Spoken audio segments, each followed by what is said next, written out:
Torsional pendulum का topic चल रहा था, उसमें अब एक एक क्वेश्चन आया था। अब ये जितने भी टॉर्शनल के क्वेश्चन होंगे उसमें मैक्सिमम जितने भी अच्छे क्वेश्चंस बनेंगे उन सब में रोटेशन का यूज़ होगा, ठीक है ना। तो अभी तो मैं इस क्वेश्चन को कर ले रहा हूँ, लेकिन जब अभी मैंने रोटेशन का चैप्टर पढ़ा नहीं है, मैं रोटेशन का चैप्टर पढ़ने के बाद इस क्वेश्चन को एक बार फिर से कवर अप करूँगा, ठीक है ना। पर्टिकुलरली इन कुछ क्वेश्चंस के ऊपर एक वीडियो बनाया जाएगा, ठीक है, एक एक क्वेश्चन पे एक एक वीडियो। तो ये क्वेश्चन है, thin rod of length A B or AB of length L and mass m pivoted from a point L by 4 from vertical position and released. Find the time period of its oscillations। ठीक है ना। ये है AB length L की rod है और इसको L by 4 पर पाइवोट कर दी गई है। पॉइंट H दिख रहा है ना, H, यहाँ पे इसको पाइवोट कर दिया है, ठीक है। और हमें बताना है, इसको थोड़ा सा डिस्प्लेस कर दिया और अब हमें बताना है कि क्या होगा इसका टाइम पीरियड ऑफ ऑसिलेशन, ठीक है। तो एक एम जी नीचे लग रहा है, इसको सेंटर ऑफ मास सबसे पहले मार्क कर दिया इसमें, ठीक है ना। सेंटर ऑफ मास से एक फोर्स एम जी नीचे लगेगा, उसमें दो कंपोनेंट होंगे, एम जी कॉस या साइन थीटा। इसमें से एम जी कॉस थीटा तो सिर्फ टेंशन बढ़ाएगा और एम जी साइन थीटा जो है वो रिस्टोरिंग फोर्स देगा, ठीक है। तो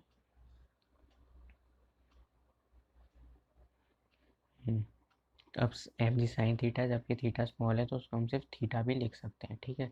तो torque, restoring torque is equal to क्या होता है, I hinge into alpha R, ठीक है ना।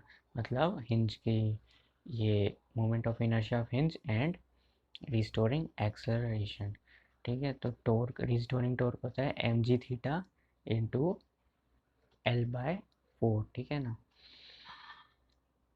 टॉर्क होता है एल इंटू मतलब फोर्स इंटू परपेंडिकुलर डिस्टेंस होता है, ठीक है ना। इसमें परपेंडिकुलर डिस्टेंस क्या है, एल बाय 4 को रख लिया परपेंडिकुलर डिस्टेंस। एल तो मूव कर रहा है तो perpendicular distance L by 4 and M G theta, M G theta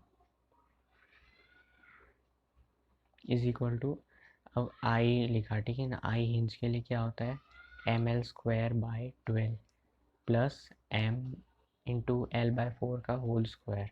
तो उसी को इधर वैल्यू सब्सटीट्यूट कर दिए इंटू अल्फ़ा आर और यहाँ से इसको फिर सॉल्व कर दिया, ठीक है। इससे अल्फ़ा आर को इक्वेट कर दिया 12g/7l से, और जो कि होता है ओमेगा स्क्वायर थीटा के बराबर।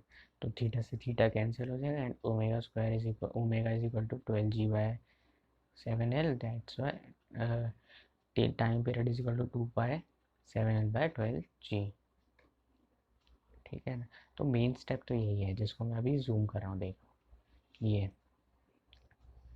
जिसमें स्टेप्स फिक्स्ड होते हैं, ठीक है। जैसे टॉर्क को आई अल्फ़ा से इक्वेट किया, फिर आई की वैल्यू सब्स्टिट्यूट की, फिर उसे शिफ्ट किया तो उसे ओमेगा से फिर कंपेयर कर दिया। ये सब स्टेप होते हैं, इसके फिक्स्ड हैं। बहुत ज़्यादा कोई टफ क्वेश्चन नहीं है इसके, बस 4 से 5 क्वेश्चन बना लो या फिर 7-8 क्वेश्चन बना लो, इनफ है, ऐसा सारे क्वेश्चन बन जाएंगे। ये बिल्कुल एडवांस लेवल में भी ऐसे क्वेश्चन आते हैं। तो ये इस टाइप के क्वेश्चंस होते हैं जिनको बनाना है। अभी नीचे भी और क्वेश्चंस हैं इस टाइप के, ठीक है। तो इसमें टॉर्क क्या है, टॉर्क है M G sine theta into L by 4, ठीक है। इस पर टॉर्क लगेगा, एल बाय 4 इसलिए लिया क्योंकि वो परपेंडिकुलर डिस्टेंस एल बाय 4 रहेगा और फोर्स कितना लग रहा है एम जी साइन थीटा, इसलिए यहाँ पर टॉर्क को ले लिया M G sine theta is into L by 4, ठीक है। और जिसको कंपेयर कर दिया आई इंटू अल्फ़ा से, क्यों, क्योंकि आई अल्फ़ा उसका moment of inertia into this है। जैसे कि हमने पहले डेरिवेशन किया था उसमें भी ये चीज़ देखी थी, आई अल्फ़ा से इक्वेट कर देते हैं उसको, ठीक है। तो बस फिर आई की वैल्यू डाल दी और उसे दूसरी साइड ले गए तो अल्फ़ा के टर्म्स में आ गया और उसे ओमेगा स्क्वायर थीटा से अल्फ़ा, अल्फ़ा के लिए एक एक्सप्रेशन निकाल लिया ऐसे, ठीक है ना। थीटा को अलग करके अल्फ़ा के लिए एक एक्सप्रेशन निकाल लिया। अब अल्फ़ा ओमेगा स्क्वायर थीटा भी होता है तो थीटा से थीटा तो कैंसिल हो जाएगा, तो अल्फ़ा का एक्सप्रेशन हो जाएगा। अल्फ़ा, दोनों अल्फ़ा के एक्सप्रेशंस को इक्वेट कर देंगे तो ये चीज़ मिल जाएगी हमें, ठीक है ना। ओमेगा की वैल्यू आ जाएगी और ओमेगा आ जाएगी तो टाइम पीरियड तो आ ही जाएगा। इसके बाद एक और क्वेश्चन आता है, ये है, in a system shown in the figure spring pulley and string are ideal and block is equilibrium. Find that period of small oscillation of block if it is displaced and release.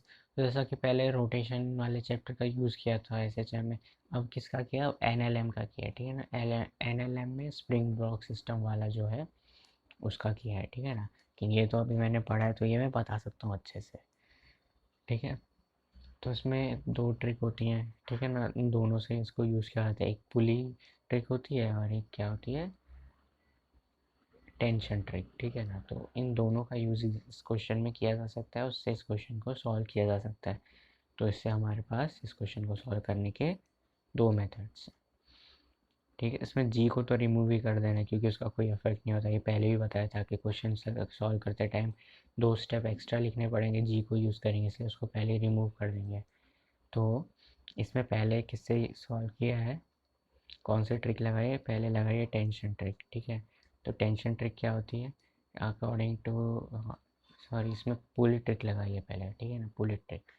तो पुली trick में क्या होता है, दोनों का average लिया जाता है। मतलब